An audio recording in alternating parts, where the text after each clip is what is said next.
Hello viewers, having solved section A for ICSE class 10 physics question paper released by Council for the year 2023-24, today I am going to solve section B.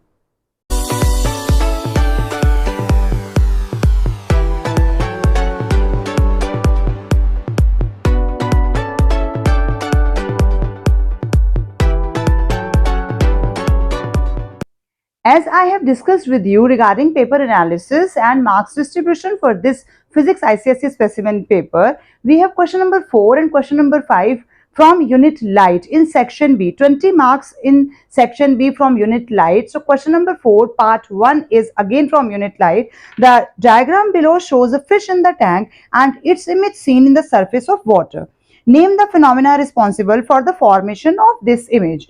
As we know, light rays coming from fish inside the tank when suffers refraction at the water air interface, तो हमें उसकी image दिखाई देगी. जैसा आपने tank वाले question में पढ़ा भी हुआ है कि मान लेते हैं कि फिश हमारे पास है और फिश के साथ यहाँ पर हमारी इमेज जो हमें दो रेज लेनी होती हैं, दो रेज लेंगे, दो स्ट्रेट रेज लेनी है. जब वो वाटर यानी कि डेंसर मीडियम से रेयर मीडियम में जाएगी, it should bend away from the normal, तो दूसरी तरफ बेंड हो जाएंगी, थोड़ा सा बेंड हो जाएंगी, नॉर्मल से दूर चले जाएंगे, अवे फ्रॉम द नॉर्मल. और अगर इन रेज को हम थोड़ा सा पीछे की तरफ एक्सटेंड कर देंगे तो यहाँ पर हमें उसी फिश की इमेज दिखाई देगी. तो उसी फिश की इमेज हमें यहाँ पर दिखाई दे रही है. इट मीन्स वो हमको सरफेस के पास दिखाई देगी. यानी रियल और अपेरेंट डेप्थ का कॉन्सेप्ट आपके पास यहाँ पर यूज होगा. बट उन्होंने फिनोमिना पूछा है तो name of the phenomena is refraction.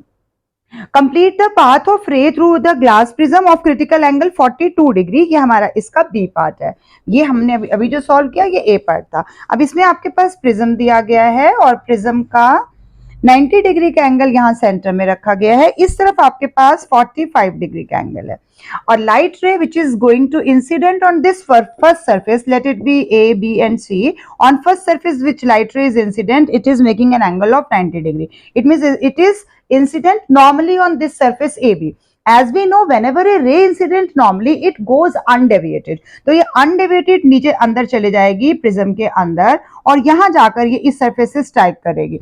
अब जब ये इस सरफेस से स्ट्राइक करेगी, क्योंकि ये प्रिज्म जो है वो हमारा राइट एंगल्ड आइसोसेलेस प्रिज्म है, दोनों एंगल 45 डिग्री के होंगे और यहाँ पर ये नॉर्मल के साथ 45 डिग्री का एंगल बनाएगी. ऑब्वियसली 45 डिग्री का एंगल जो है वो 42 डिग्री से ग्रेटर है क्योंकि उन्होंने क्रिटिकल एंगल हमें दिया हुआ है. तो angle of incidence is greater than critical angle, it means TIR हो जाएगी. तो टोटल इंटरनल रिफ्लेक्शन होने की वजह से लाइट रे अंदर ही चली जाएगी, बाहर नहीं जाएगी. और अंदर जाने के बाद यहाँ पर इस सरफेस पे स्ट्राइक करेगी, दोबारा से 90 डिग्री का एंगल बनाएगी. 90 डिग्री एंगल बनाएगी, इट मींस दोबारा से अनडेविएटेड ही ये रे बाहर चले जाएगी.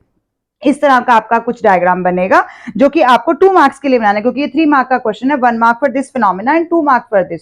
तो 2 मार्क्स आपके एक रे और एक रे के बनेंगे. आप प्रॉपर रे पे एंगल मार्क करेंगे. यहाँ 45 है, यहाँ 90 है और थोड़ा सा इसके बारे में एक लाइन आप लिख सकते हैं कि इस सरफेस पे अनडेविएटेड जा रही है, यहाँ पर हमारी TIR हो रही है, यहाँ पर नॉर्मली सरफेस पे स्ट्राइक कर रही है, इसलिए पासिस अनडेविएटेड. तो ये आपका कंप्लीट आंसर हो जाएगा. फर्स्ट पार्ट 3 मार्क्स का था. सेकेंड पार्ट में आपके पास refractive index of water is 1.33 at certain temperature. mu water हमें दिया गया है 1.33. When the temperature of water is increased by 40 degree, यानी कि हमने टेम्परेचर को इंक्रीज किया है. टेम्परेचर इंक्रीज बाय कितना दिया गया है 40 डिग्री सेल्सियस. कितना भी मतलब इंक्रीज हो रहा है. अब हमें पता है कि टेम्परेचर इंक्रीज होगा तो स्पीड ऑफ लाइट इंक्रीज हो जाएगी. Speed of light increases when temperature increases. Temperature increase हो रहा है तो यहाँ पर म्यू जो है वो हमारा डिक्रीज हो जाएगा. स्पीड ऑफ लाइट इंक्रीज हो रही है, टेम्परेचर इंक्रीज होता है. जब हमें गुस्सा आता है, हमारा टेम्परेचर इंक्रीज हुआ होता है तो हम क्या करते हैं, स्पीड इंक्रीज हो जाती है ना, तेज तेज भागते हैं, इधर उधर दौड़ते हैं कि क्या करना चाहिए हमें इसके बाद. तो यहाँ पर ऐसे याद रखना है, टेम्परेचर इंक्रीज हुई, स्पीड ऑफ लाइट इंक्रीज हुई, क्योंकि स्पीड इंक्रीज हुई इसलिए म्यू जो है वो डिक्रीज हो जाएगा. तो यहाँ पर जो हम उसने हमें दिया है कि x बन रहा है रिफ्रैक्टिव इंडेक्स, तो x है जो उसकी वैल्यू 1.33 के साथ क्या कंपैरिजन रहेगा, तो it should be less than 1.33. कम हो जाएगी क्योंकि वो इंक्रीज हो रहा है इसलिए ये डिक्रीज हो जाएगा. बी पार्ट बहुत ही सिंपल है जो कि बुक का ही है आपके पास. State 2 differences between normal reflection and total internal reflection reflection, TIR और नॉर्मल रिफ्लेक्शन में क्या फर्क है? बहुत सारे पॉइंट्स हैं, मैं सिर्फ रीड कर देती हूँ, आपको बुक में मिल भी जाएंगे। It takes place, normal reflection के लिए पहले बता रही हूँ, normal reflection it take place when light is incident on a polished surface, किसी भी पॉलिश सरफेस से from any medium at any angle of incidence, तो वो नॉर्मल रिफ्लेक्शन हो जाएगी। टीआईआर कब होती है? It takes place only when light passes from a denser to a rare medium, और क्या कंडीशन होती है? Angle of incidence should be greater than angle of critical angle for that pair of media. Second point आप ले सकते हैं, only a part of light is reflected and rest is absorbed and refracted in case of normal reflection, और TIR के case में entire light is reflected. Reflection ही तो है, टीआईआर का मीनिंग ही वही है। There is loss of energy in case of normal reflection, there is no loss of energy in case of TIR. image is less bright and brightness gradually decreases with time, इसमें image is much brighter and brightness remains unchanged. Normal reflection not depend on refractive index but TIR depend on refractive index। मैंने आपको 5 point बताए हैं, आपको यहाँ पर कोई से भी 2 पॉइंट्स लिखने हैं, 2 पॉइंट करेक्ट लिखने हैं आपने, आपको पूरे मार्क्स मिल जाएंगे। इसका हम थर्ड पार्ट पे जा रहे हैं। थर्ड पार्ट पे फिर से हमारे पास डायग्राम आ रहा है। थर्ड पार्ट के डायग्राम के लिए हम यहाँ पर अब कर लेते हैं।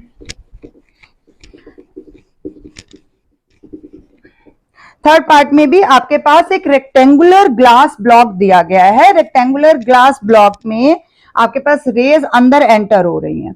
रेज अंदर एंटर होती हैं तो आप सबको पता है कि जब रे अंदर एंटर हो रही है तो अंदर आने के बाद, क्योंकि रेयर मीडियम से डेंसर मीडियम में जा रही है, it is bending towards the normal, तो ये नॉर्मल की तरफ बेंड हो जाएगी और उसके बाद ये बाहर जा रही है। बाहर जा रही है, अगर हम इसी रे को आगे फर्दर इंक्रीज करते हैं तो ये डायग्राम तो सबने बनाया हुआ है कि ये लेटरल डिस्प्लेसमेंट शो कर रहा है। यहाँ पर दोनों तरफ हमारा ये नॉर्मल आ रही है, लेटरल डिस्प्लेसमेंट शो कर रहा है। लेकिन यहाँ क्वेश्चन में थोड़ा सा चेंज क्या है कि हम ये जो एमरजेंट रे आ रही है, इस एमरजेंट रे को भी पीछे थोड़ा सा एक्सटेंड कर रहे हैं।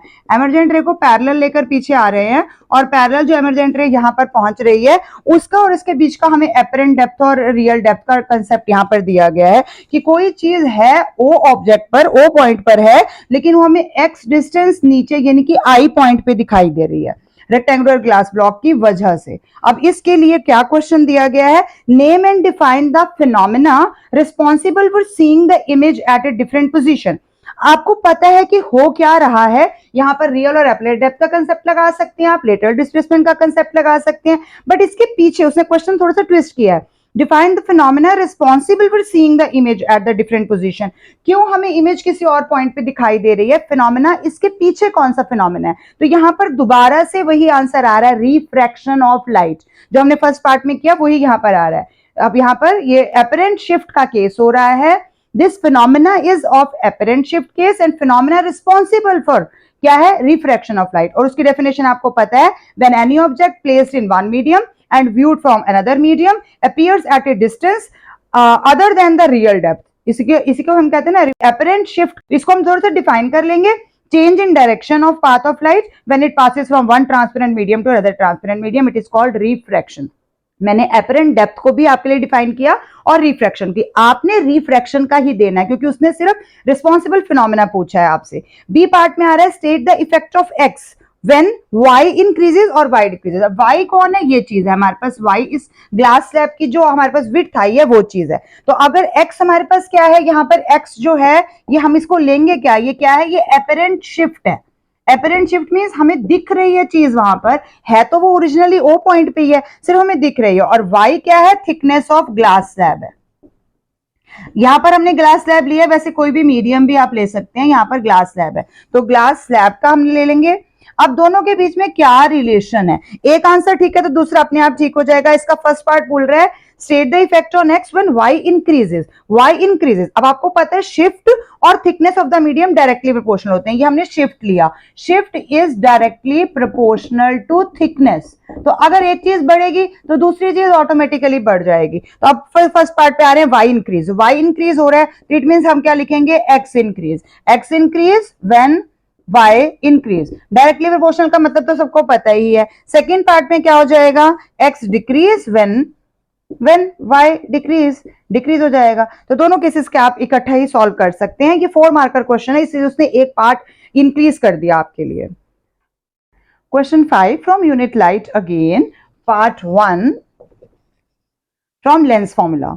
An object is placed at a distance of 24 centimeter in front of a convex lens.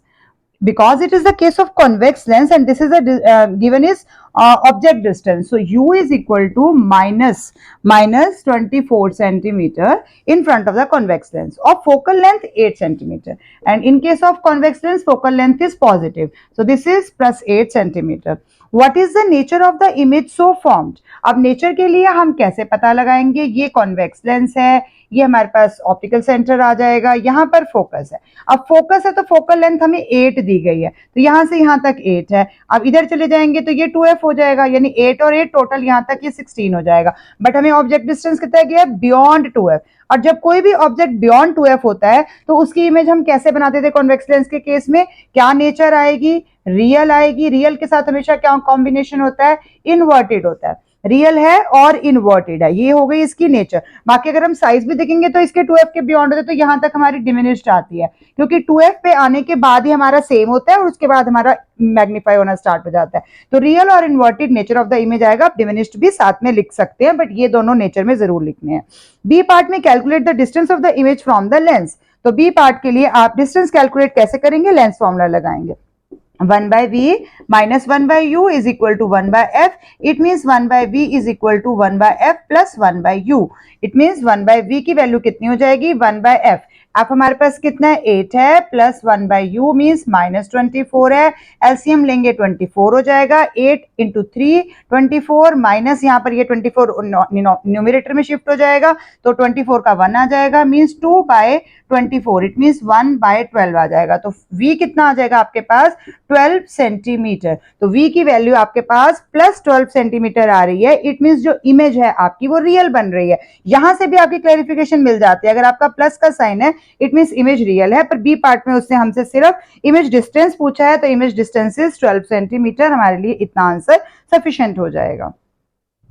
In next part, second, when sunlight passes through water droplets in the atmosphere, it get dispersed into its constituent colors, forming a rainbow. आपको पता है कि rainbow बनता है dispersion की वजह से। Similar phenomena is observed when white light passes through a prism. जब प्रिज्म में से जाते तभी 7 कलर स्प्लिट हो जाते हैं और डिस्पर्जन होता है।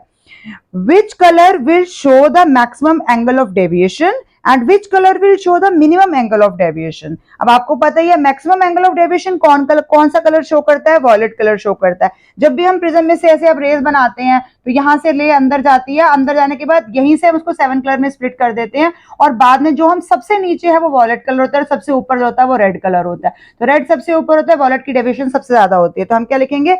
मैक्सिमम एंगल ऑफ डेविएशन किसका आ जाता है? वॉयलेट कलर का आ जाता है, और मिनिमम एंगल ऑफ डेविएशन किसका आएगा? रेड कलर का आ जाएगा। इसी के बी पार्ट में, if instead of sunlight a green coloured ray is pass through a glass prism. अगर हम कहते हैं कि ये सनलाइट नहीं है, ये जो रे आ रही है ये ग्रीन कलर की आ रही है, अगर मान लेते हैं कि ये ग्रीन कलर की आ रही है, तो ग्रीन कलर के केस में what will be the colour of the emergent ray? The colour of emergent ray क्या होगा? The colour of emergent ray will be green, as prism does not produce colours on its own. Prism अपने आप कोई colour produce नहीं करता, it only splits the white colour. तो white colour तो combination है 7 कलर्स का, इसीलिए वो 7 कलर में स्प्लिट कर रहा था, बट ग्रीन तो अपने आप में एक ही कलर है, तो ग्रीन थोड़ी स्प्लिट हो जाएगा। The colour present in white light, but here green colour ray passes to the prism and वो हमारी अनडिस्पर्स्ड ही रहेगी, क्योंकि उसमें तो कोई डिस्पर्जन होगी नहीं, डिस्पर्जन तो व्हाइट कलर की होती है। तो ग्रीन ही आएगा आपके आंसर में इस पार्ट के अंदर। थर्ड पार्ट आ रहा है हमारे पास, mixture of red blue and green is pass through a convex lens as shown in the diagram below.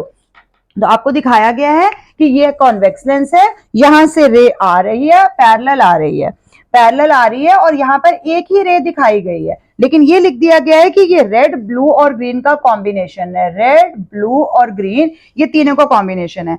अब क्वेश्चन की स्टेटमेंट थोड़ी ट्विस्ट करके दी गई है, मैं यहाँ पर आपका ध्यान लेना चाहूंगी, ध्यान से क्वेश्चन की स्टेटमेंट को सुनिए। Mixture of red blue and green, अगर मैं इन तीनों कलर को मिक्स करती हूँ, RGB जिसको हम बोलते हैं, तो हमारे पास कौन सा कलर आता है? व्हाइट कलर आता है। तो सिर्फ हमें कंफ्यूज करने के लिए मिक्सचर दिया गया। अगर उसको वाकई में 3 कलर देने होते तो वो लिखता कि अ लाइट बीम या light beam of red blue and green colour, 3 अलग अलग बीम आ रही हैं, नैरो बीम आ रही हैं, कोई ऐसा वर्ड होता, लेकिन यहाँ mixture of red blue green है, तो मैं तो इसको ऐसे इंटरप्रेट करूंगी कि ये व्हाइट लाइट है। White light is passed through a convex lens as shown in the diagram below. State whether the ray passes through a single point और through different point on principal axis after refraction. Refraction के बाद अब हमें rule पता है, whenever a ray is coming parallel to the principal axis, कहां से जाती है वो, it passes through focus of the lens. अब लेंस का फोकस तो एक ही पॉइंट होगा, तो लेंस के फोकस से वो होकर चले जाएगी, ठीक है। इट पासिस थ्रू फोकस, तो इट मींस हमारा क्वेश्चन क्या है, थ्रू ए सिंगल पॉइंट और थ्रू डिफरेंट पॉइंट, तो हमारा क्या आएगा, सिंगल पॉइंट। हम इसमें दो लाइंस दिखेंगे, mixture of red blue and green colour appears almost white colour की हमें दिखती है, and when light ray is traveling parallel to the principal axis of convex lens after refraction it passes through focus, यानी कि वो single point से जाएगी, on opposite side of the lens जाएगी। मेरी तरफ से इस क्वेश्चन की इंटरप्रिटेशन ये है। लेकिन अगर वो देता कि तीन पैरेलल या नैरो बीम आ रही हैं अलग अलग तीन कलर की, तो हमारा क्वेश्चन का आंसर थोड़ा ट्विस्ट हो जाता। तो यहां पर फिर हमें कलर्स को देखना पड़ता। यहां पर फिर हम क्या कहते हैं, लाइट विथ शॉर्टर वेवलेंथ, जिसकी कम सबसे कम वेवलेंथ होगी, will be refracted more than light with longer wavelength. तो यहां पर ब्लू कलर की वेवलेंथ सबसे कम होती है, तो ब्लू कलर की रिफ्रैक्शन सबसे ज्यादा हो जाएगी and it will be focused first, तो इसीलिए उसकी फोकसिंग जो है वो पहले आ जाएगी। और रेड की लॉन्गेस्ट वेवलेंथ है तो उसकी रिफ्रैक्शन लीस्ट होगी, तो वो लास्ट में जाके फोकस होगा, और ग्रीन इन दोनों के बीच में फोकस हो जाएगा। तो वहां हमारे तीनों के तीन अलग अलग पॉइंट आएंगे, लेकिन तब हमारे पास तीन बीम के लिए उसने कोई ऐसे हिंट देनी चाहिए थी। यहां जब उसने मिक्सचर लिख दिया, तो आपको पता ही है कि अगर तीनों कलर मिक्स करेंगे तो व्हाइट लाइट बननी चाहिए, एटलीस्ट मेरी तरफ से इस क्वेश्चन की यही इंटरप्रिटेशन है। Now coming to B part, B में पूछा जा रहा है, name the invisible radiations which can be obtained using quartz prism, state one use of these radiation। अब क्वार्ट्ज प्रिज्म हमारे पास कौन सी रेज उसमें से पास कर सकती हैं, यूवी रेडिएशंस हैं, तो ultraviolet radiations can be obtained using quartz prism, क्योंकि वो उनको एब्जॉर्ब नहीं करता, वो उनको आराम से पास करने देता है, तो कैन बी ऑब्टेन्ड। तो अल्ट्रावायलेट का आएगा, अगर क्वार्ट्ज प्रिज्म की जगह रॉक सॉल्ट प्रिज्म होता तो हम इंफ्रारेड का लिख देते। कोई भी एक यूज हमने इन रेडिएशन का देना है, अल्ट्रावायलेट रेडिएशन का, तो फॉर स्टेरिलाइजिंग पर्पस होती है, for detecting the purity of ghee, James, egg, इनकी प्योरिटी के लिए लेते हैं, in producing vitamin D in plants के लिए, कि हम अंदर फूड जो लेते हैं प्लांट और एनिमल्स के लिए, उसमें विटामिन डी की प्रोडक्शन के लिए भी हम अल्ट्रावायलेट रेडिएशंस को यूज कर सकते हैं। आपको कोई एक यूज देना है, क्योंकि एक मार्क्स है यूज के लिए। Name one radiation having wavelength longer than the wavelength of these radiation. अब कौन सी रेडिएशन अभी हमने पढ़ी है, जो क्वार्ट्ज प्रिज्म में से जा रही है, यानी वो अल्ट्रावायलेट रेडिएशन है। तो आपने देखा होगा क्वेश्चंस इंटरलिंक्ड होते हैं, अगर आपका एक आंसर गलत होगा आपको उसका नहीं आएगा, तो आपको अगला भी नहीं आएगा। अब इससे लॉन्गर वेवलेंथ में आप कौन कौन से ले सकते हैं, आपने स्पेक्ट्रम तो याद किया हुआ है ना, तो उसके बाद कौन सी आती है वेवलेंथ लॉन्गर देन अल्ट्रावायलेट, आप इंफ्रारेड रेडिएशंस लिख सकते हो, आप विजिबल भी रेडिएशंस लिख सकते हो, क्योंकि रेडिएशंस बोला है। अगर वेव्स बोलता तो हम माइक्रोवेव्स भी लिख सकते थे, रेडियो वेव्स भी लिख सकते थे। अभी रेडिएशंस में हम इंफ्रा और विजिबल दोनों लिख सकते हैं यहाँ पे। This is our 4 marker question, third part of question number 5। यहां पर हमारे लाइट के दो क्वेश्चंस खत्म हो रहे हैं। अब इसके बाद क्वेश्चन नंबर 6 आ रहा है। Question number 6 from unit 1, force, work, power, energy and machines. So first question, Sumit and Sachin went for a trek and during the journey they visited a cottage.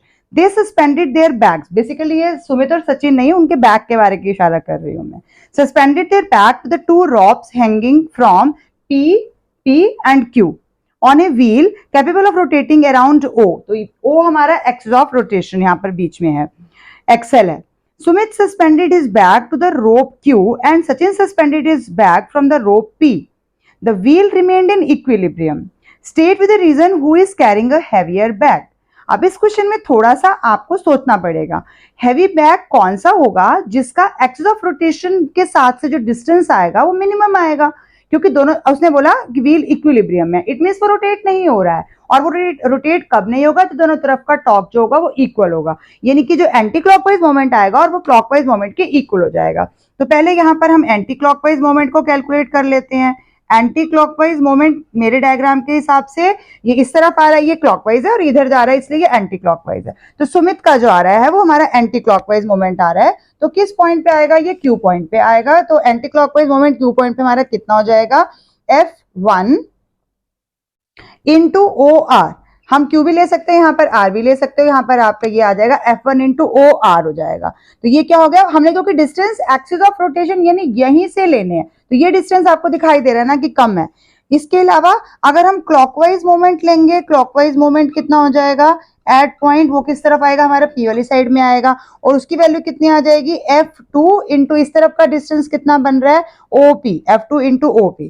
अब क्योंकि उसने क्वेश्चन में दिया है कि wheel is in equilibrium, अगर wheel equilibrium में है तो it means anti clockwise moment is equal to clockwise moment. तो हम यहाँ पर इसको शॉर्ट में लिख सकते हैं कि एंटी क्लॉकवाइज मोमेंट की जो वैल्यू आ रही है वो क्लॉकवाइज मोमेंट के इक्वल है।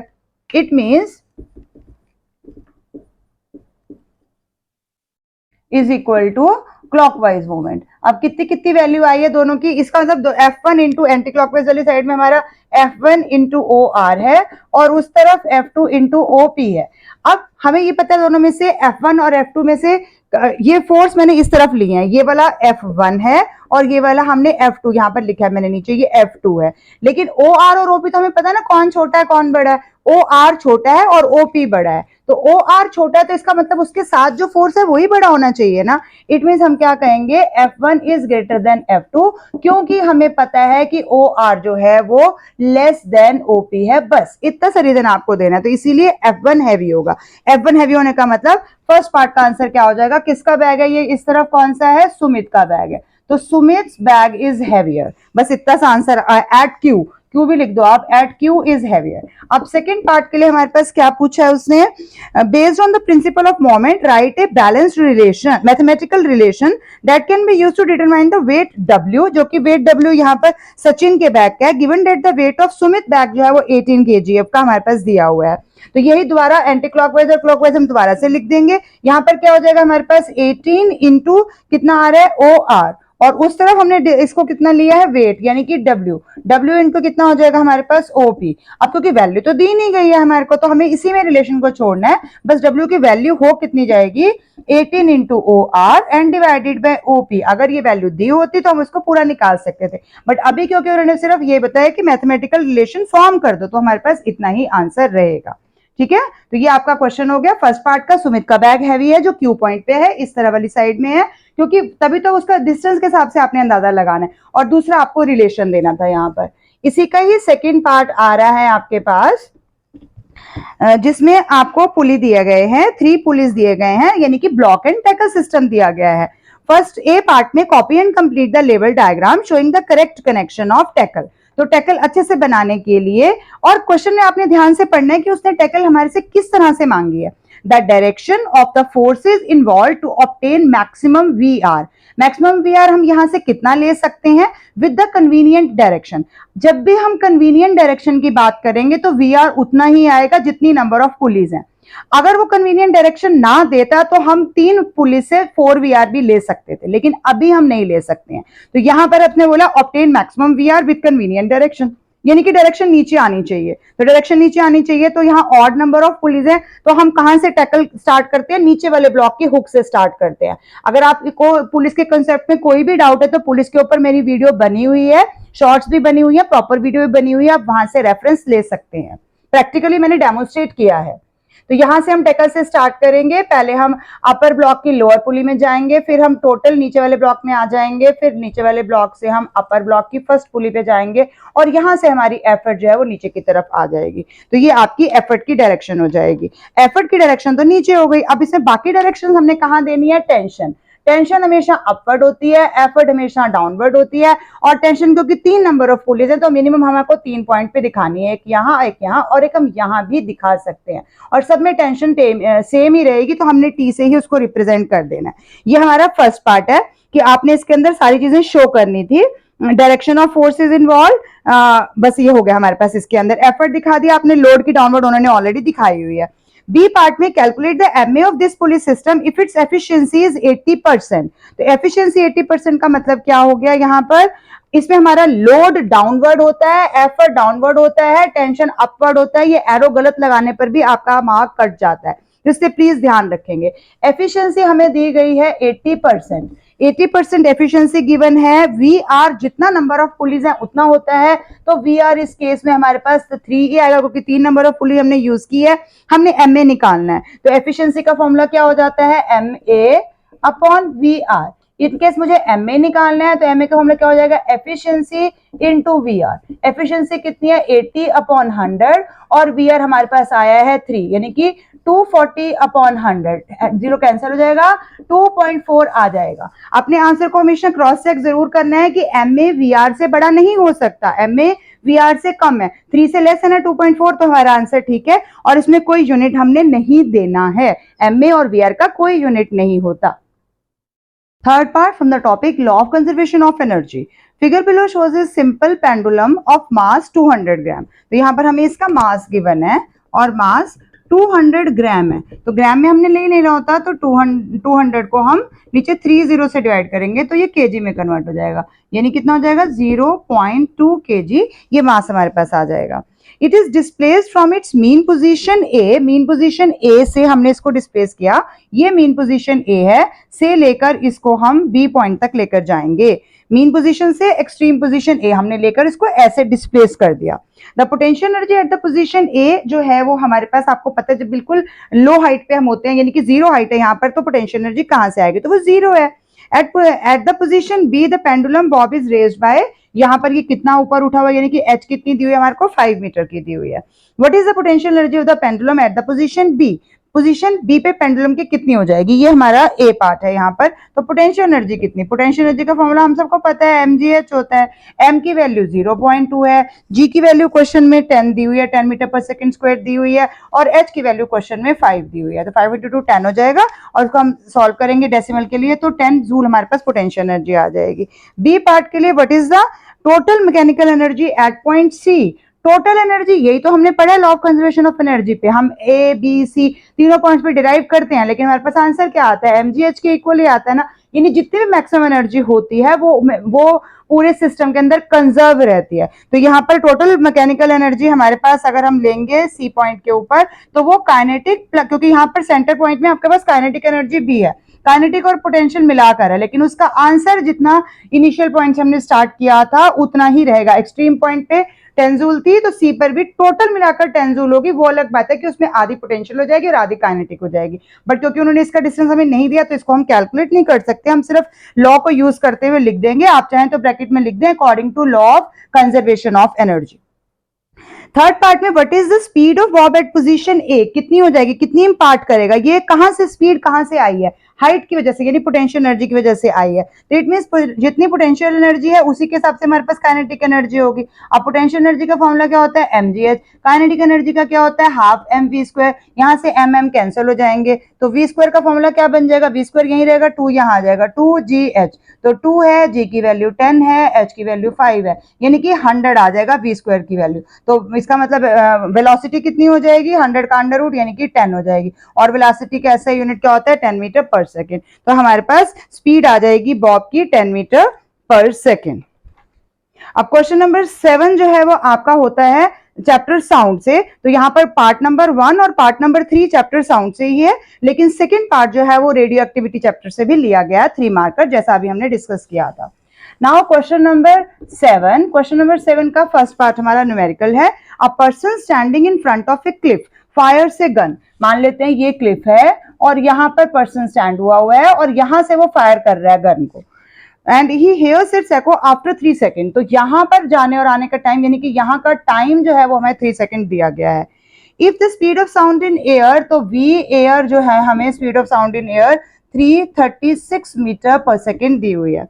Calculate the distance of the person from the cliff, कितना डिस्टेंस हो जाएगा उस पर्सन का क्लिफ से जिसको एको जो है वो 3 सेकंड के बाद सुनाई दे रही है। तो अब आपको डिस्टेंस का फॉर्मूला पता है, d इज इक्वल टू क्या होता है vt/2, v की यानी कि स्पीड हमें दी हुई है 336, टाइम हमें दिया हुआ है 3 सेकंड और हम 2 से डिवाइड कर देंगे, तो कितना आ जाएगा आपके पास 1 आ गया, 12 है, 6 आ गया और 6 आ गया, तो 166 है आपके पास, 166 को आप 3 से मल्टीप्लाई कर लेंगे, 60 टू 8 द 16, 168 है आपके पास, 168 को आप 3 से मल्टीप्लाई कर लेंगे तो आपके पास आंसर आ जाएगा 504 मीटर। तो ये तो हमारा हो गया फर्स्ट पार्ट का आंसर कि वो एग्जैक्टली अभी स्टार्टिंग में 504 मीटर के डिस्टेंस पर खड़ा है। खत्म नहीं हुआ क्वेश्चन। बी पार्ट में है after moving a certain distance from the Cliff, अब वो चला है, किधर चला है, क्लिफ की तरफ या क्लिफ से दूर, कैसे पता लगाएंगे, अगले स्टेटमेंट को रीड करेंगे। he fires the gun again and this time the echo is heard 1.5 second. अगर क्वेश्चन यहीं तक होता तो हमें अंदाजा लग जाता कि यहाँ 3 सेकेंड और 1.5 सेकेंड यानी कि वो क्लिफ की तरफ गया है, लेकिन अभी क्या कहा है 1.5 second later than the first, यानी कि टोटल टाइम उसका बढ़ गया, इस टाइम से बढ़ गया। इट मीन्स कि वो क्लिप से दूर गया है और उसका टोटल टाइम अब ये 3 तो था ही सही, इसमें 1.5 यहाँ की तरफ प्लस ऐड हो गया है। तो इसको करने के दो मेथड हमारे पास हो सकते हैं। पहला मेथड हम ये मान लेते हैं कि जितना डिस्टेंस इसे मूव किया, लेट डिस्टेंस मूव जो है वो उसके पास x ले लिया हमने कि वो x डिस्टेंस जो है वो इस तरफ अवे फ्रॉम द क्लिफ चला गया है। इट मींस हमारा टोटल डिस्टेंस फिर इस केस में कितना हो जाएगा, क्लिफ से डिस्टेंस कितना हो जाएगा, 504 हमने ऊपर निकाला और प्लस x हम कर लेंगे तो टोटल डिस्टेंस हो जाएगा। यानी कि d डैश का फॉर्मूला हमने यहाँ पर लगाना है, तो v हमें पता है v तो सेम ही रहेगी, t डैश हमने अभी दूसरा वाला टाइम लेना है और डिवाइडेड बाय 2। अब v कितनी है हमारे पास 336 है, t डैश अब टोटल टाइम कितना लिया है उसने, टोटल अब क्योंकि मैं क्लिफ से डिस्टेंस ले रही हूँ टोटल डिस्टेंस, तो मेरे को टाइम को भी प्लस करना है। और तो अब का न्यू टाइम कितना आ जाएगा, 3 और 1.5 को प्लस कर देंगे तो आपके पास आ जाएगा 4.5 सेकेंड, और आप इसको 2 के साथ डिवाइड कर देंगे तो आपके पास आंसर आ रहा है, डी डैश का भी हमने निकाला 504 प्लस एक्स, और इस तरफ को आप कैलकुलेट करेंगे तो आपका आंसर आ रहा है 756। तो x कितना हो जाएगा, 756 में से 504 को आप माइनस कर दो तो 252 मीटर आपके पास आंसर आ जाएगा। ये तो हो गया एक मेथड। अब इसमें एक और मेथड भी आप कर सकते हैं कि आप डायरेक्टली ले लें जितना डिस्टेंस उतने जितना टाइम में कवर किया है, तो हम इस वाले पोर्शन को इग्नोर ही कर देंगे, हम सिर्फ ये वाला पोर्शन लेंगे। इस वाले पोर्शन को लेंगे तो हमारे पास डायरेक्टली क्या निकल जाएगा, यहाँ पर हमने निकालना तो वही चीज है, डिस्टेंस ही निकालना है, तो नया डिस्टेंस मूव कितना हो जाएगा, इस केस में कितना हो जाएगा, v तो 336 ही रहेगा, फॉर्मूला भी वही रहेगा 336 है, टाइम अब कितना ले रहा है वो 1.5 ले रहा है और डिवाइडेड बाय 2 कर दें। अगर आप डिवाइडेड बाय 2 कर देंगे तो 168 को 1.5 से मल्टीप्लाई करेंगे तब भी आपके पास डायरेक्टली 252 मीटर आएगा। लेकिन अगर आप पूरा क्लिप से डिस्टेंस कैलकुलेट करना चाहते हैं तो आपको टाइम भी कैलकुलेट करना पड़ेगा, तो टाइम हमारा 4.5 होगा, तो डिस्टेंस हमारा 504 प्लस x लेकर हमें x कैलकुलेट करना है। अगर आप डायरेक्टली लेना चाहते हो, क्योंकि इसमें स्टेटमेंट में काफी क्लियर दिया हुआ है कि 1.5 सेकेंड ही लग रहा है यहाँ से यहाँ का, तो उससे भी हम कर सकते हैं। तो दोनों केसेस में आपके पास आंसर 252 मीटर ही आएगा। नेक्स्ट पार्ट जो है वो रेडियो एक्टिविटी चैप्टर से है। रेडियो एक्टिव न्यूक्लियस है, emits an alpha particle followed by 2 beta particle to form nucleus Y. तो यहाँ पर हमारे पास x है और उसके बाद वो एमिट करके y बना रहा है। ये हमारा क्वेश्चन नंबर 7 है, सिर्फ इसमें स्टेटमेंट है, कुछ इतना ज्यादा नहीं है, तो हम कर सकते हैं इसी पे। 7th क्वेश्चन का सेकंड पार्ट है ये आपके पास। इक्वेशन आपको दी गई है, थोड़ा सा उसने हिंट आपको अच्छे से दिया हुआ है। रेडियो एक्टिव न्यूक्लियस है, x है, जिसके बाद वो अल्फा पार्टिकल एमिट कर रहा है, वो क्या बन रहा है उसने नहीं दिया तो हम p ले लेते हैं। उसके बाद वो 2 बीटा पार्टिकल एमिट कर रहा है और अब ये y बन रहा है, तो ये स्टेटमेंट हमें दी गई है। With respect to the element x, where would you position the element y in the periodic table. तो पोजीशन का पता लगाने के लिए हमें उसके अंदर एटॉमिक नंबर और मास नंबर पता लगाने पड़ेंगे, तो हम वहीं से स्टार्ट करते हैं। ZXA, हम मान लेते हैं एटॉमिक नंबर Z और मास नंबर A है। अल्फा पार्टिकल एमिट हुआ तो P बना, अब इसमें क्या हो जाएगा Z-2 और ऊपर क्या हो जाएगा A-4। उसके बाद 2 बीटा पार्टिकल एमिट हुए हैं यानी y बना। अब बीटा पार्टिकल एमिट होते हैं तो एटॉमिक नंबर में एक इंक्रीज होता है, यहाँ 2 हुए हैं तो 2 इंक्रीज होगा, तो Z-2 होगा और +2 भी हो जाएगा, और मास नंबर हमारे पास A-4 ही रहेगा। इट मींस यहाँ पर हमारे पास एटॉमिक नंबर जो है वो ये क्या हो जाएगा, इज इक्वल टू Z ही रह गया, यानी जो y एलिमेंट बन रहा है उसका एटॉमिक नंबर Z ही आ गया और मास नंबर A-4 आ गया। अब आप बताइए कि क्या कहते हैं ऐसे एलिमेंट को जिनका एटॉमिक नंबर सेम होता है लेकिन मास नंबर अलग अलग होता है, और उनको पीरियोडिक टेबल में हम कहाँ रखते हैं, पीरियोडिक टेबल में, क्योंकि हम एटॉमिक नंबर को ही ध्यान में रखते हुए रखते हैं, तो पीरियोडिक टेबल में x की भी वही पोजीशन होगी जो y की पोजीशन होगी, यानी कि same position in the periodic table. हम इतना सा आंसर लिखेंगे यहाँ पर, रिमेन सेम। पीरियोडिक टेबल में पोजीशन साथ में आप हिंट दे सकते हैं उसको, because it depends on the atomic number, और एटॉमिक नंबर दोनों ही केसेस में Z आ रहा है। हम x के लिए भी ZA ले रहे हैं, इसके लिए भी Z ले रहे हैं, लेकिन बस इनका मास नंबर अलग है, लेकिन पोजीशन तो सेम ही रहेगी पीरियोडिक टेबल में। और सेकंड पार्ट में इसने पूछा है what is the general name of the element x and y। General name in दोनों का क्या हो जाएगा, atomic number same mass number अलग, यानी ये क्या है, आइसोटोप्स हैं। आपकी बुक में जो आइसोटोप, आइसोबार, आइसोटोन ये आप पढ़ते हो वो इन्हीं के आंसर के लिए आपको पढ़ाया जाता है, तो इनका आंसर आप ध्यान से दे पाए। तो यहाँ पर सिंपल है, आइसोटोप्स कहेंगे हम इनको।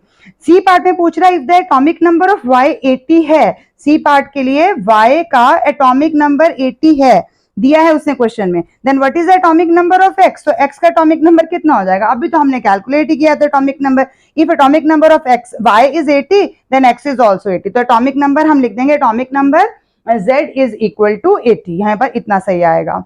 थर्ड पार्ट आ गया हमारा शॉर्ट क्वेश्चन। जब भी साउंड का चैप्टर से क्वेश्चन आता है तो रेजोनेंस को टच करना ही पड़ता है। रेजोनेंस का किस टाइप का क्वेश्चन वो ट्विस्ट करेगा ये बात अलग है, पर हर साल पेपर में रेजोनेंस से क्वेश्चन जरूर आता है। इस बार स्पेशल पेपर में काफी सिंपल है।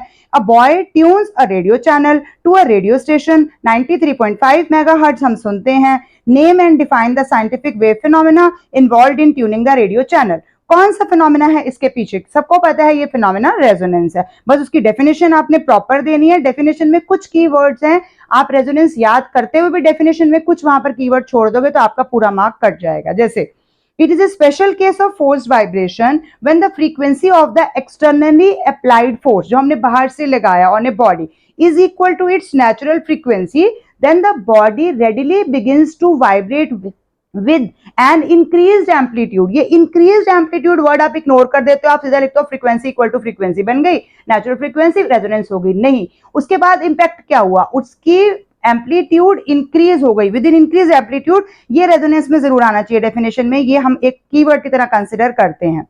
बी पार्ट में पूछा जा रहा है name the important characteristic of sound that is affected during this phenomena.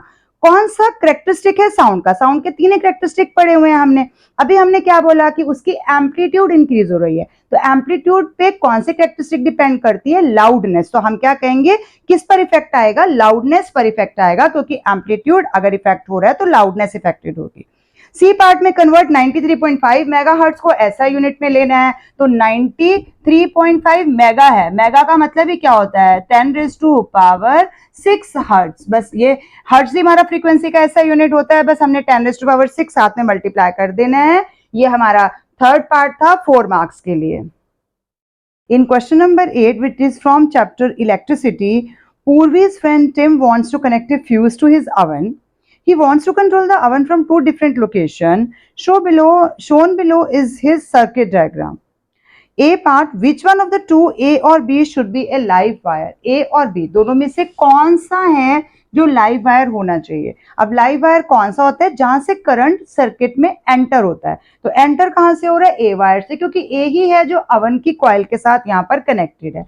तो हम क्या लिखेंगे ए पार्ट के लिए, it should B A is live wire, क्योंकि वो हमारे पास अवन कॉइल के साथ डायरेक्टली कनेक्टेड है, as it is connected to the oven coil and current is entering the circuit through live wire। हमेशा करंट में एंटर होता है लाइव वायर के थ्रू करंट, और जाता है न्यूट्रल वायर के through. In the event of an overload will the fuse serve its purpose. क्या यहाँ पर फ्यूज इसका पर्पस सॉल्व कर पाएगा, तो हमारा सीधा सीधा आंसर होगा नो, सर्टेनली नॉट, नहीं कर पाएगा, क्योंकि फ्यूज कहां पर लगा है, fuse will not serve its purpose as it is connected to the earth wire. ये अर्थ है, अर्थ के साथ फ्यूज लगा दिया गया है, तो वो काम ही नहीं करेगा अपना। It should be connected always to the live wire. क्यों होना चाहिए, क्योंकि वो सर्किट की सेफ्टी तभी कर पाएगा जब लाइव वायर जहां से करंट आ रहा है वो करंट को प्रिवेंट कर पाएगा आगे जाने से, इसीलिए वो हमारे सर्किट को डैमेज से बचा पाएगा, लेकिन यहाँ पर ये पर्पस सॉल्व नहीं कर पाएगा। आप सीधा से लिखेंगे because fuse is connected in the earth wire. C part में है what is the meaning of the statement that the bulb is rated 600 watt. अरे बाप रे, बहुत ज्यादा पावर का बल्ब लगा दिया गया है, 220 वोल्ट, 220 वोल्ट पे 600 वॉट का बल्ब हमने यहाँ पर जलाना है। अब इसका मीनिंग क्या है स्टेटमेंट का, it means if the bulb is lighted at proper 220 voltage अगर उसको मिल रही है, then electric power consumed by the bulb is 600 watt. या फिर हम दूसरी स्टेटमेंट भी दे सकते हैं कि इट मीन 600 जूल जो एनर्जी वो कंज्यूम कर रहा है, 600 joule of the electrical energy is consumed by the electric bulb in 1 second time. तो हम दोनों तरह से इसकी स्टेटमेंट को दे सकते हैं। ये हमारा 8th क्वेश्चन का फर्स्ट पार्ट था। सेकेंड पार्ट हमारा आ रहा है इसके अंदर रेडियो एक्टिविटी से। सेकेंड पार्ट में हमारे पास एक रिएक्शन दी गई है, फिर से ये हमारा लास्ट चैप्टर का सेकेंड बी एक्सरसाइज है। यहाँ पर रेडॉन लिया गया है, रेडॉन में 86 है और 222 हमारे पास मास नंबर है, जिससे पोलोनियम बन रहा है, 84 है और 218 बन रहा है, 218। प्लस यहाँ पर x है और उसका नाम एटॉमिक नंबर दिया है ना मास नंबर, ये हमसे पूछा गया, तो कंप्लीट करनी है रिएक्शन। अब आप देखिए एटॉमिक नंबर में कितने का डिफरेंस आ रहा है, 2 का आ रहा है, तो एटॉमिक नंबर में 86 में 84 माइनस करूंगी 2 हो गया। मास नंबर में 222 और 218 में कितना डिफरेंस हो जाएगा, 4 का हो जाएगा, यानी कि x का हमारे पास 2 एटॉमिक नंबर और मास नंबर 4 आ गया, यानी ये है क्या हो गया हमारे पास, हीलियम न्यूक्लियस हो गया ना, 2He4 वाला, यानी कि अल्फा पार्टिकल है ये हमारे पास। What will be the effect on the radiation? हमारे पास ये क्या है, अल्फा रेडिएशन, अल्फा पार्टिकल आ गया है, तो अब बी पार्ट इसी के ऊपर लिंक्ड है, अगर यहां से आपने गलत कर दिया तो बी भी गलत हो जाएगा। What will be the effect on the radiation X emitted in the above reaction, यानी जो अल्फा निकली है, when it is allowed to pass through an electric field, जब हम इलेक्ट्रिक फील्ड में से अल्फा रेडिएशंस को पास करेंगे तो क्या होगा, अल्फा खुद क्या होती है, पॉजिटिवली चार्ज होती है, तो अल्फा कहां चली जाएगी, it will turn toward the negative plate, जिधर भी नेगेटिव प्लेट हमारी लगी होगी सर्किट के अंदर, इलेक्ट्रिक सर्किट के अंदर, वहां पर नेगेटिव प्लेट की तरफ बेंड हो जाएगा। तो हमने क्या लिखना है, when alpha radiation is pass through electric field it will turn toward the negative plate of the electric field as these are positively charge, खुद पॉजिटिव है तो जाएंगे नेगेटिव की तरफ ही। थर्ड पार्ट में हमारे पास आता है न्यूमेरिकल। अब न्यूमेरिकल में आपको रेजिस्टिविटी, रेजिस्टेंस और ईएमएफ, इन सब चीजों की वैल्यू का भी ध्यान रखना है। तो न्यूमेरिकल में करंट भी पूछा गया है, ईएमएफ भी दी गई है, इंटरनल रेजिस्टेंस भी है, पैरेलल भी है और सीरीज भी है, हर तरह के कॉम्बिनेशन दिए गए हैं। यहाँ हमारे पास पहला जो आ रहा है 2 ओम का रेजिस्टर ये लगा हुआ है पैरेलल में हमारे पास, और यहाँ 2 रेजिस्टेंसेस सीरीज में लगे गए हैं, 5 ओम और 3 ओम का रेजिस्टेंस सीरीज में है, और इसी के साथ सर्किट को कंप्लीट करने के लिए यहाँ पर के स्विच लगा हुआ है, की जिसको हम बोलते हैं पॉजिटिव टर्मिनल, नेगेटिव टर्मिनल, और ये हमारा सर्किट कंप्लीट हो गया। यहाँ पर आपकी ईएमएफ दी गई है 4 वोल्ट, जब लिखा है तो इट मींस ये ईएमएफ पूरे सर्किट की होती है, और साथ में 0.4 ओम है, यानी ये इंटरनल रेजिस्टेंस है हमारी बैटरी की। तो ये छोटा सा सर्किट हमें दिया गया है, करंट के पॉजिटिव साइड है तो करंट हमारा यहाँ से एंटर होगा, यहाँ से जाएगा, इधर अलग जाएगा, 2 ब्रांचेस में करंट बढ़ जाएगा क्योंकि 2 पैरेलल ब्रांचेस आपको दिखाई दे रही हैं।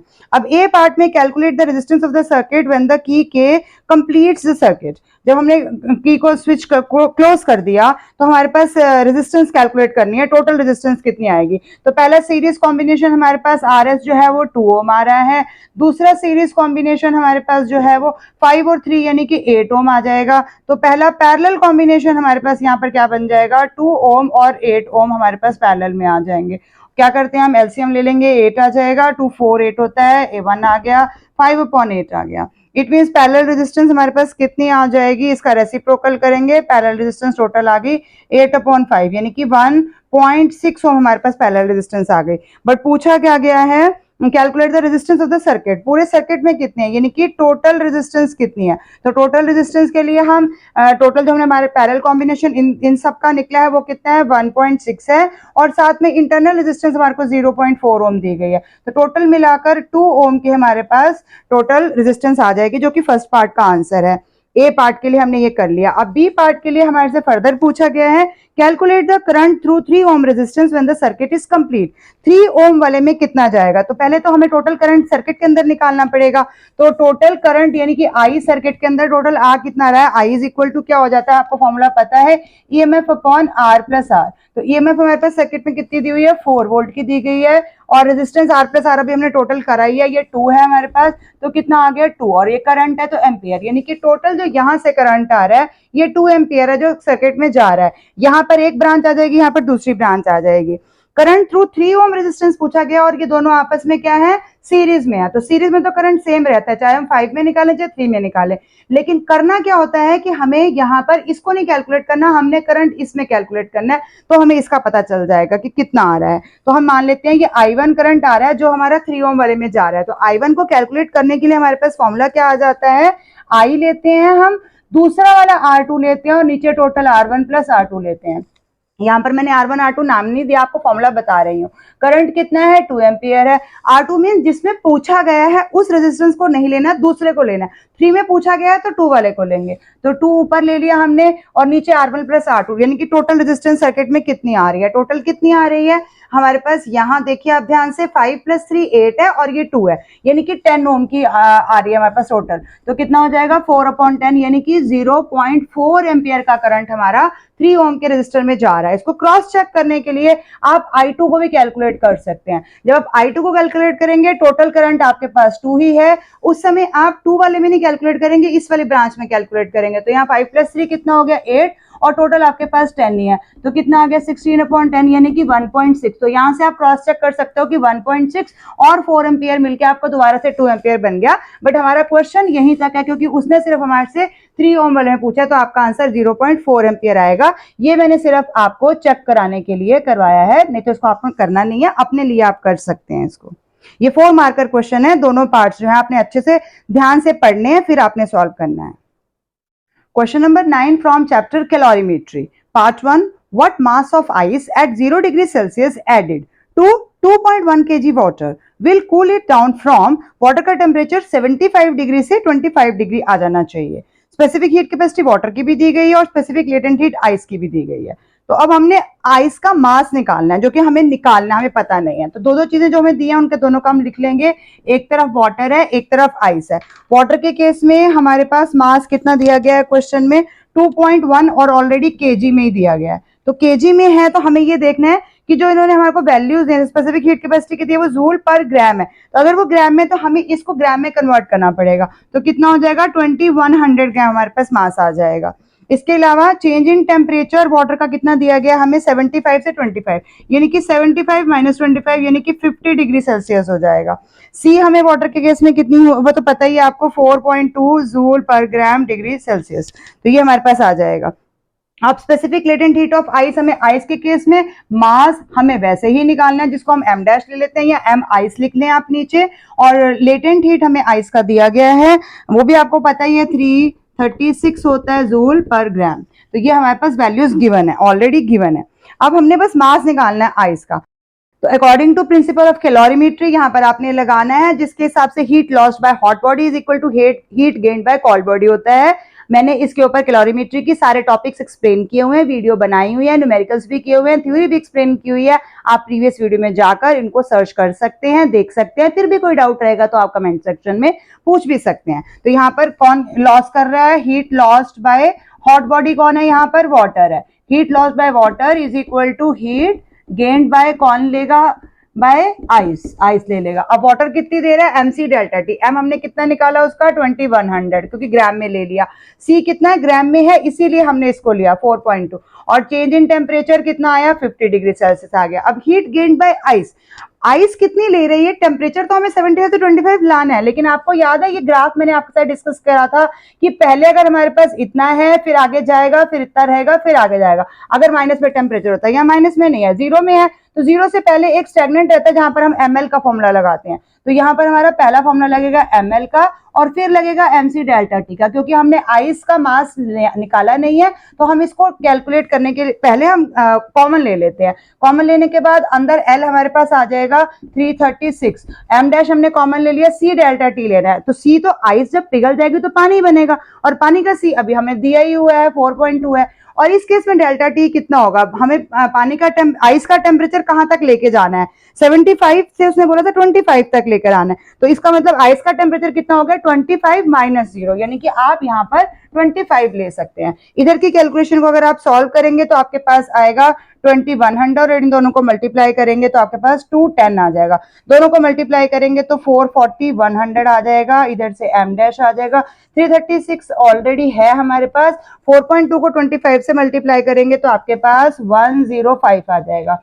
यानी टोटल मिलाकर ये 441 और m डैश हो जाएगा, और इस तरह 44100 है तो m डैश की वैल्यू यानी कि मास ऑफ आइस कितना है 44100 डिवाइडेड बाय 441, यानी कि आप इसको कैलकुलेट करोगे 100 नहीं है यहाँ पर 2 जीरो और 1 जीरो यानी कि 3 जीरो है यहाँ पर, तो 3 जीरो है तो कट जाएगा और 3 जीरोज ही बच जाएंगे यानी कि 1000। अब हमने किसमें कन्वर्ट किया था, ग्राम में किया था, तो हमारे पास आंसर ग्राम में ही आएगा, तो 1000 ग्राम है। तो m डैश हमारे पास 1000 ग्राम लिखेंगे आप, या फिर इसको आप 1 kg लिखेंगे, क्योंकि दिया गया क्वेश्चन kg में था तो हम उसको kg में ही कन्वर्ट करके लिखेंगे। तो मास ऑफ आइस जो है कितनी रिक्वायर्ड होगी यहाँ पर 1 kg। Second part, again from calorimetry, diagram below shows a cooling curve for a substance. State the temperatures at which the substance condenses. अब कंडेंसेशन का मतलब क्या होता है? When gas is changing into liquid phase, यानी कि gases phase से या स्टीम जो है वो लिक्विड में कन्वर्ट हो रही है। तो कंडेंसेशन यहाँ पर कहाँ हो रही है? तो पहले इस ग्राफ को हम नाम दे देते हैं कोई भी, A B C D E, ताकि आइडेंटिफिकेशन इजी हो जाएगी। अब कंडेंसेशन अगर होती है तो आपको पता है कि टेम्परेचर फिक्स रहता है, तो इस फेज में अगर आप देख रहे हैं तो टेम्परेचर फिक्स रह रहा है, और यहाँ पर यहाँ जाकर वो चीज लिक्विड बन रही है, यानी कि यहाँ वो स्टीम से लिक्विड में कन्वर्ट हो रही है। इट मीन्स ये हमारा कंडेंसेशन पॉइंट है। तो यहाँ पर कंडेंसेशन हो रही है, तो उससे पूछा क्या है? State the temperature at which substance condenses. तो ए पार्ट में आपको सिर्फ टेम्परेचर देना है, और वो कांस्टेंट टेम्परेचर जिस पर कंडेंसेशन हो रही है या ये सब्सटेंस कंडेंस हो रहा है, उसका आंसर है 150 डिग्री सेल्सियस। हमारा वाई एक्सिस पे टेम्परेचर लिया गया है। In second part, the temperature range in which the substance is in liquid state. तो अभी हमने क्या देखा कि कंडेंसेशन है, कंडेंसेशन मींस गैसियस फॉर्म से लिक्विड फॉर्म में आया। अगर यहाँ पर लिक्विड फॉर्म में, इट मींस ये पूरी बीसी फेज में लिक्विड फॉर्म में ही है, तो इट मींस यहाँ जो लिक्विड फेज है वो इतनी है। बट क्वेश्चन क्या पूछ रहा है? Temperature range. Temperature range means उसकी मिनिमम भी होगी, लोअर भी होगी और अपर भी होगी। तो इट मींस कहाँ से कहाँ तक रह रहा है? बी पार्ट में हम लिखेंगे 60 डिग्री टू 150 डिग्री सेल्सियस जो है वो हमारा उसमें लिक्विड रह रहा है। उसके बाद फिर ये इस फेज में आकर ये फ्रीज हो जाएगा और इसमें ये सॉलिड बन जाएगा, सॉलिड फेज में रहेगा। अगर ये ग्राफ हम सही इंटरप्रेट कर रहे हैं, क्योंकि कूलिंग कर्व है ये। सी पार्ट के लिए, why do you prefer ice to ice cold water for cooling a drink. तो स्टेट बुक का ही क्वेश्चन है, क्योंकि 1 gram of ice at 0 degree Celsius takes 336 joules of heat energy from the drink to melt into water at 0 degree Celsius. तो पहले वो ice melt होगी, it means उतना हमारा एक्स्ट्रा एनर्जी जो है वो ड्रिंक से छीन ली जाएगी, ले ली जाएगी। तो it means drink liberates an additional 336 joule of energy to 1 gram ice at 0 degree Celsius to 1 gram ice cold water. अगर हम उतना आइस कोल्ड वाटर लेंगे, चाहे वो 0 पे भी होगा, लेकिन वो एडिशनल 336 जो बर्फ ने खुद पानी बनने के लिए ली है वो तो नहीं लेगा ना वो। तो यहाँ पर हमारा कीवर्ड क्या आएगा? Due to high specific latent heat of fusion of ice. ये पूरा कीवर्ड आना चाहिए, high specific latent heat of fusion of ice. इसी का आपको 1 मार्क मिल जाता है अगर आप ये कीवर्ड ठीक लिखते हैं तो। थर्ड पार्ट में, a magnet is released, enter हो रही है along the axis of a copper coil as shown in the figure। यहां से मैग्नेट एंटर हो रही है और यहां से नीचे से मैग्नेट लीव हो रही है, कॉइल को छोड़ के जा रही है। ए पार्ट में, state the polarity at the top end of the coil when the magnet leaves the coil. तो पहले हम देखते हैं कि मैग्नेट इसके अंदर एंटर हो रही है। जब अंदर एंटर हो रही है तो ये साउथ पोल है, साउथ पोल इसके अंदर एंटर होगा मींस पास आ रहा है, तो ये अपने आप को साउथ पोल बना लेगा कि पास मत आओ। लेकिन अभी हमसे यहाँ ये नहीं पूछा गया, ये पूछा गया जब ये जा रही है।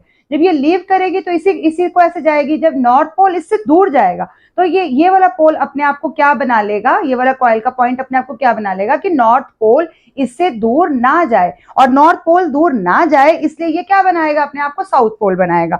इट मींस इस एंड पे पोलैरिटी जो है वो साउथ की आ जाएगी। लेकिन हमसे पूछा क्या गया? Polarity at the top end of the coil, यानी यहाँ पर क्या बनेगी? तो यहाँ पर पोलैरिटी जो आ जाएगी ये हो जाएगी हमारे पास नॉर्थ पोलैरिटी, यानी कि नॉर्थ, यानी ये अपने आप को नॉर्थ पोल बना लेगा।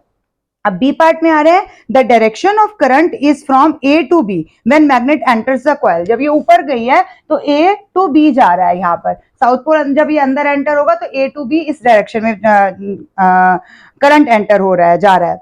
What will be the direction of the current when the magnet leave the coil? जब मैग्नेट कॉइल को लीव करेगा तो डायरेक्शन ऑफ करंट क्या हो जाएगी? ऑब्वियसली इसकी उल्टी हो जाएगी। एंटर होने पे ए टू बी था तो लीव होने पे बी टू ए हो जाएगा। आप चाहें तो यहाँ पर आप लॉ लगा के भी देख सकते हैं, बट यहाँ स्ट्रेट पे आप ए टू बी का बी टू ए भी कर सकते हैं, क्योंकि हमें पता है कि लीव होने पर जो होगा वो अपोजिट हो जाएगा, जो पहले एंटर होने पे करंट की डायरेक्शन थी उसका। सी पार्ट में, name the law which can be used to determine the direction of the induced current in the coil. तो आपको मैंने डायरेक्शन के लिए बहुत सारी वीडियोस दी हुई हैं, डायरेक्शंस निकालने के लिए आपके पास जितने भी लॉ हैं सब पे अलग अलग वीडियो भी है, इकट्ठी वीडियो भी है।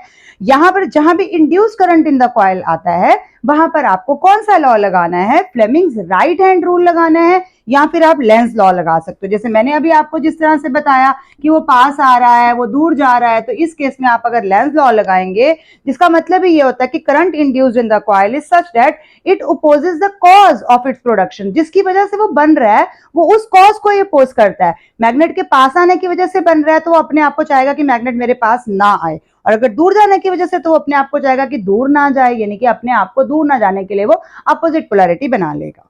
डी पार्ट में state one way to increase the magnitude of the induced current in the coil. तो बहुत सारे मेथड है, आपको कोई एक देना है। तो पहला हो जाएगा rapid motion of the magnet. Magnet को अगर हम बहुत तेजी से मूव करेंगे कॉइल के अंदर तो ऑब्वियसली जो मैग्नीट्यूड है इंड्यूस करंट का वो इंक्रीज हो जाएगा। अदर फैक्टर्स में आप ये भी दे सकते हैं if we are using a strong magnet. और थर्ड पॉइंट पे आप ये भी दे सकते हैं if we increase the number of turns in the coil. जो भी आपको ज्यादा अच्छे से समझ में आता है वो पॉइंट आप यहाँ पे देख सकते हैं। होपफुली आपको जो मैंने सॉल्यूशंस दिए हैं वो समझ में आ गए होंगे। If you still have any doubt you can tell me in the comment section. I will definitely try to solve your doubt. Thanks for watching till the end. Keep watching, sharing and subscribe to my channel. Thank you.